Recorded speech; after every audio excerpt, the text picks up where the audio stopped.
बस थोड़ी ही दूर आगे एक तांबे की खान है।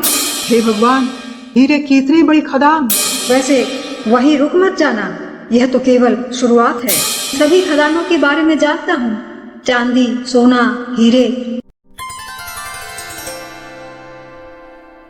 यह कहानी एक बूढ़े लकड़हारे की है जिसे जंगल में सोने चांदी की खदानें मिल जाती हैं। लेकिन कहानी में ट्विस्ट तो तब आता है जब किसी अनमोल खजाने की खोज उसे और आगे ले जाती है। मगर असली खजाना कहाँ है?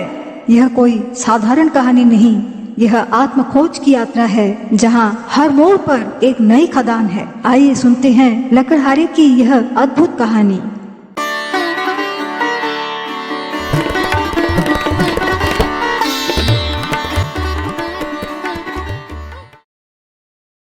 एक बूढ़ा लकड़हारा था। बहुत ही बूढ़े होने के बावजूद अपना गुजारा चलाने के लिए उसे जंगल में लकड़ी काटने के लिए जाना पड़ता था। इतनी अधिक उम्र में इतना परिश्रम करके भी वो दिन में केवल एक समय का ही भोजन जुटा पाता था। जब लकड़हारा जंगल में जाता था तो उसके मार्ग में एक संत हमेशा एक पेड़ के नीचे बैठे मिलते थे। लकड़हारा हमेशा संत के चरण छूता और हर बार संत हंसा करते। इससे लकड़हारे को लगता जैसे वे उसकी खिल्ली उड़ा रहे हैं। आखिरकार एक दिन लकड़हारा अपनी जिज्ञासा को रोक नहीं पाया।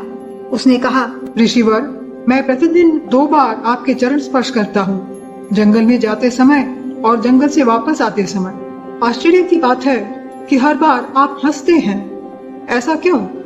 मानता हूँ कि मैं गरीब आदमी हूँ, अशिक्षित हूँ, लेकिन इतना तो मैं समझता ही हूँ कि मैं आपको सम्मान दे रहा हूँ और आप हंसते हैं। यह तो उचित बात नहीं लगती। यह सुनकर संत ने कहा, मैं हंसता हूँ क्योंकि तुम एक मूर्ख हो। जिस जगह पर तुम सालों से लकड़ी काटते आए हो उससे बस थोड़ी ही दूर आगे एक तांबे की खान है। जितनी मेहनत तुम एक दिन में अपने एक समय के भोजन के लिए पर्याप्त लकड़ी पाने में करते हो, उतनी ही मेहनत से तुम 7 दिनों के 2 समय के भोजन के लिए पर्याप्त तांबा पा सकते हो। 6 दिन तुम आराम कर सकते हो और 1 दिन काम कर सकते हो। मैं इसलिए हंसता था क्योंकि ये अद्भुत बात है कि एक आदमी अपनी पूरी जिंदगी इस रास्ते आता रहा लेकिन कभी भी थोड़ा सा और आगे नहीं गया। वह हमेशा उन्हीं पेड़ों में फंसा रह गया। अगले दिन लकड़हारा जंगल में थोड़ा आगे बढ़ा और वह आश्चर्यचकित हो गया। वहाँ सचमुच तांबे की खान थी। उसे बहुत खुशी हुई। वो अपने मार्गदर्शक के पास आया और उनके चरणों में अपना सिर झुकाकर कहा, मुझे खेद है कि मैं आपकी हंसी को समझ नहीं सका। तब से लकड़हारा सप्ताह में केवल 1 बार आता था, लेकिन कुछ ही दिनों में संत फिर से हंसने लगे। तब लकड़हारे ने कहा, ऋषिवर, क्या बात है, आपने फिर से हंसना क्यों शुरू कर दिया? संत ने कहा, तुम बड़े अड़ियल इंसान लगते हो। उस खान से थोड़ा आगे एक चांदी की खान है। क्या तुम थोड़ा आगे जाकर नहीं देख सकते थे? क्या तुम पता नहीं लगा सकते थे कि जंगल में कितना कुछ और भी हो सकता है? उसने कहा, इस बारे में तो मैंने कभी सोचा ही नहीं, लेकिन आप भी तो अजीब हो। आपको तो सब पता है, तो मुझे बताया क्यों नहीं? संत ने कहा, कुछ चीजें इंसान को खुद ढूंढनी चाहिए, इससे उसकी बुद्धिमत्ता बढ़ती है। अगले दिन लकड़हारा थोड़ा और आगे बढ़ा और उसे एक चांदी की खान मिली। उसने संत को मार्गदर्शन करने के लिए धन्यवाद दिया। अब उसे महीने में केवल 1 बार आने की जरूरत थी। लेकिन जल्द ही संत फिर से हंसने लगे। पूछने पर उन्होंने कहा, मैंने ऐसा आदमी कभी नहीं देखा। क्या तुम्हें नहीं पता कि जंगल में सोना भी मौजूद है? लकड़हारे ने कहा, कहाँ? संत ने कहा, थोड़ा और आगे। ऐसा लगता है कि जब तक तुम्हें धक्का न मारा जाए तुम आगे बढ़ोगे नहीं। उस दिन लकड़हारा थोड़ा और आगे बढ़ा और उसे सचमुच सोने की एक बड़ी खान मिली।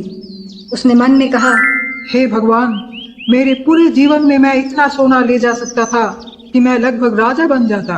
और वो संत कितना अजीब आदमी है, वो सब कुछ जानता है और उसने मुझे कुछ नहीं बताया। लेकिन उस दिन लकड़हारे ने सोचा, अब मुझे अपने दम पर एक प्रयास करना चाहिए।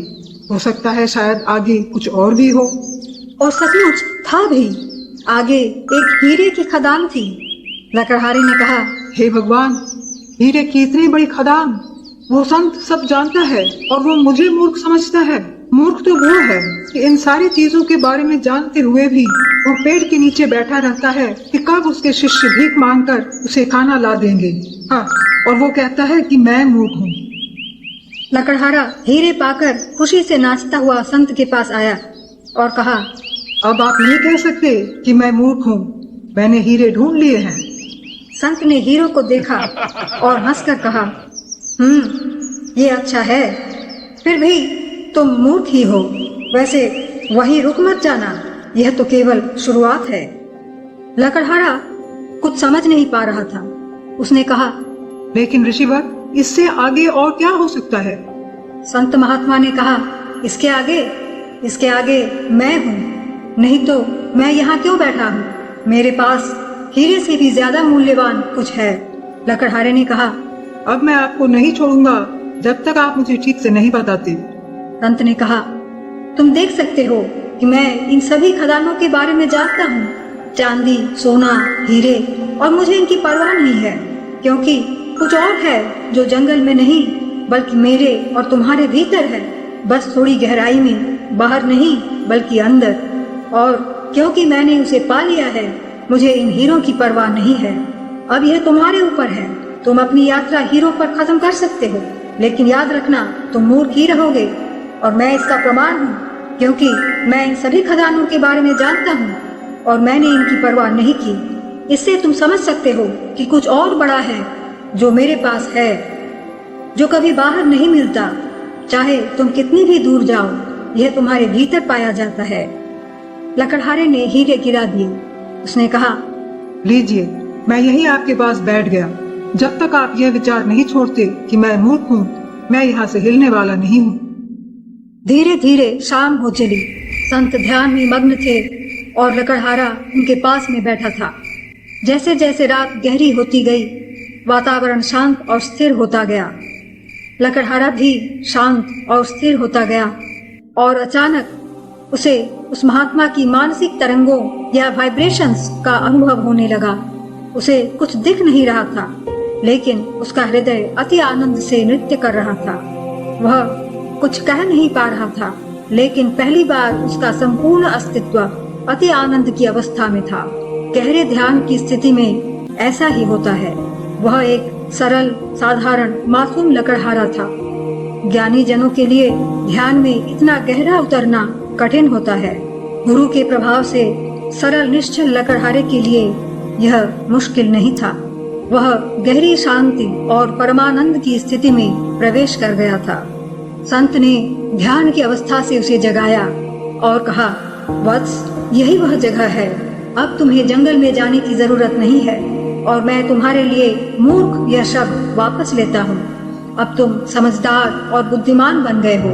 अब तुम अपनी आंखें खोल सकते हो। तुम वही दुनिया देखोगे, लेकिन एक नई रोशनी में।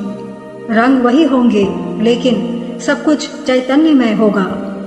वही लोग देखोगे, लेकिन अब वे केवल त्वचा से ढके रक्त, मांस, हड्डियों के ढांचे न होंगे, बल्कि प्रकाशमान आध्यात्मिक प्राणी दिखेंगे, जो कि वे वास्तव में हैं। वही ब्रह्मांड है, लेकिन पहली बार यह चेतना का महासागर है। लकड़हारे ने अपनी आंखें खोली। अब वह बदला हुआ इंसान था। उसने कहा, गुरुदेव, आप तो बड़े अद्भुत हैं। आपने इतना इंतजार क्यों किया? मैं लगभग अपनी पूरी जिंदगी यहाँ आता रहा हूँ, और मैंने सदा आपको इस पेड़ के नीचे बैठे हुए देखा है। आप किसी भी दिन यह सारी बातें कह सकते थे। संत ने कहा, मैं उस परिपक्व क्षण का, उस सही समय का इंतजार कर रहा था, जब तुम इस बात को सुनने के साथ साथ समझने में भी सक्षम होते। जब तक तुम सोने, चांदी, हीरे जैसे बहुमूल्य वस्तुओं की खदानों से न गुजरते, तब तक तुम यह कल्पना भी नहीं कर पाते कि उनसे भी अधिक आनंददायक और तृप्तिदायक कुछ और भी हो सकता है। यात्रा छोटी है, लेकिन हमें किसी उपलब्धि पर रुकना नहीं चाहिए, क्योंकि हर उपलब्धि अपने आप में इतनी पूर्ण होती है कि हमारी कल्पना शक्ति यह सोच ही नहीं सकती कि इससे भी ज्यादा, इससे भी बड़ा कुछ हो सकता है। शिष्य ने कहा, सत्य है गुरुदेव। कृपया यह बताएं कि मुझसे क्या गलतियां हुई कि इस अमूल्य ज्ञान को पाने में मुझे इतनी देर लग गई। संत बोले, वत्स, मनुष्य की चाहतें मनुष्य को दौड़ाती रहती हैं। उसे लगता है जब उसके पास बहुत सारी संपत्ति हो या उसके चाहत की जो भी चीज है वो मिल जाए तो वह खुश रहेगा, मगर वास्तव में ऐसा होता नहीं है। एक चाहत पूरी होने पर थोड़े ही समय में वह खुशी पुरानी हो जाती है और मन किसी और चीज की, कुछ और बड़ी प्राप्ति की तमन्ना करने लगता है और मनुष्य उसे पूरा करने में लग जाता है। इस प्रकार चाहने और चाहत को पूरा करने का सिलसिला चलता रहता है। मान लो अगर मैं तुम्हें कहता कि जंगल में सोने चांदी की खदानें हैं, मगर तुम उनके मोह में ना पड़ो, आओ मेरे पास यहाँ बैठो, मैं तुम्हें मोक्ष का मार्ग दिखाता हूँ, तो शायद तुम यहाँ बैठ भी जाते, मगर तुम्हारा मन जंगल में पड़े हीरे मोती की ही आकांक्षा करता जिन पर तुम्हारा अधिकार हो सकता था। लेकिन जब तुमने वो सारा कुछ पा लिया तब भी तुम्हारी कामना खत्म कहाँ हुई थी। पर जब तुमने देखा कि मैं इन सारी धन संपदा के बारे में जानता था और आसानी से पा सकता था, लेकिन ऐसा कुछ भी किए बिना मैं सदा आनंदित और पूर्ण तृप्त रहता हूँ, तब तुम्हें सोचना पड़ा कि मेरे पास आखिर क्या है कि मुझे उन धन रत्नों की खदानों की भी परवाह नहीं। जरूर कुछ ऐसा होगा जो उन सबसे भी ज्यादा कीमती और आनंद प्रदान करने वाला होगा। तब तुमने इन चीजों को पीछे छोड़कर उनसे भी बड़े उस अनजान चीज को पाने की ठानी, मैं जिसे पा चुका था, और तब तुम परिपक्व या मैच्योर हुए। तो दोस्तों, यह थी लकड़हारे की उपलब्धियों की कहानी। अगर आपको आज की कहानी अच्छी लगी हो तो वीडियो को लाइक जरूर करें और अपने विचार कमेंट्स में व्यक्त करें। ऐसी ही और भी दिलचस्प कहानियों के लिए चैनल को सब्सक्राइब करें।